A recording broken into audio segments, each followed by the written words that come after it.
Welcome back to our channel. Today we have an exciting tutorial for you all about creating a stylish loading spinner using HTML and CSS.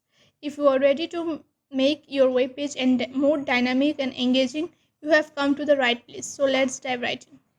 Alright, let's take a look at the code. We have a simple HTML structure consisting of div element with a class of a loader. Inside that, we have three div elements, each with a class of an arc. This is the foundation of our loading spinner. Now, let's see how we can style this HTML structure using CSS.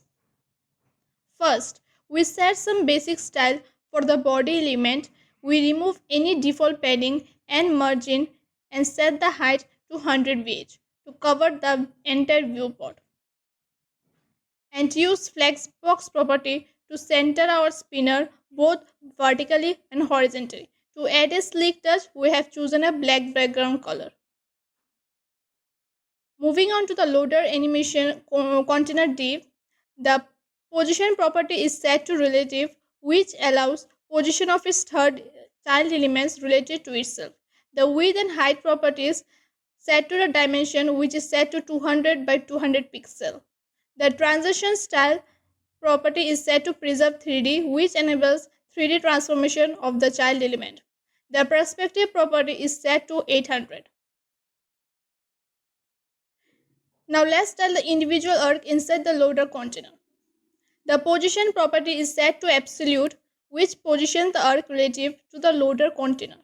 The left and the top properties is set to 0, ensuring that the arc are positioned at the top left corner of the container. The width and height properties are set to 100%, making each arc cover of the entire container. The border style property is set to solid, creating a solid border for each arc. The border color property is set to the shade of a pink. The border width property is set to the thickness of the border at 10 pixel at the top and the bottom, and 0 pixel at the left and the right. Now, the border radius properties is set to 50%, rounding the corner of each arc, creating a circular shape. The filter property visual effect to the arcs, including increasing contrast, brightness, and applying a blur. Now the code specifies animation of each arc using the animation property. Each arc is targeted using the NTH child selector. The animation property is set with the name of the keyframe animation. Rotate 1, rotate 2, and rotate 3. Duration is 1.5s. And the timing function linear and the iteration count is infinite.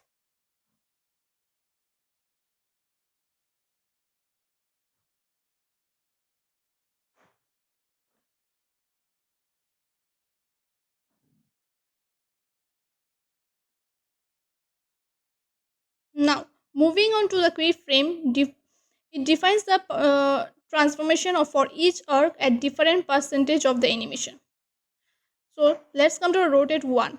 Rotate 1, inside this keyframe animation, there are two transformation properties and that are defined at different percentage, 0% and 100%. These properties include rotation in the X, Y, and Z axis.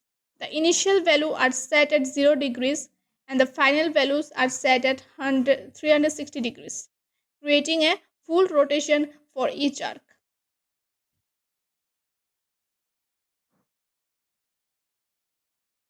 Now, let's come to rotate 2.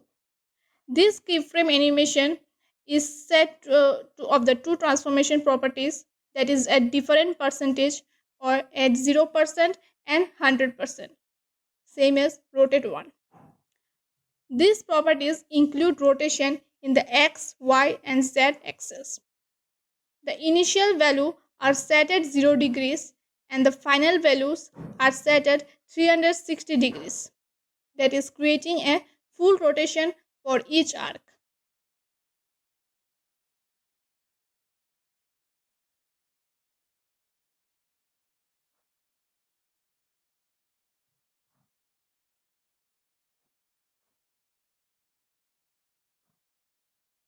The same goes with rotate 3. In this keyframe animation, the transformation properties are defined at different percentage at 0% and 100%. These properties include rotation in the x, y, and z axis. The initial values are set at 0 degrees and the final values are set at 360 degrees, creating a full rotation for each arc.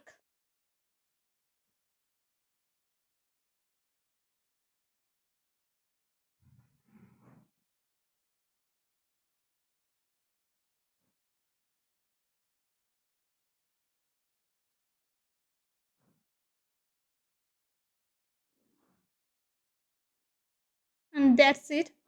So I think I made a mistake in one place.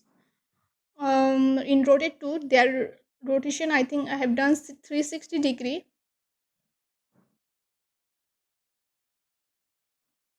because the loader is not in spinning. So that's it with the HTML and the CSS code. You can create a loader animation for your website. Feel free to customize the color, size, and the animation properties to fit your design. If you found this tutorial helpful, please don't forget to like, comment, and subscribe to our channel. Thanks for watching.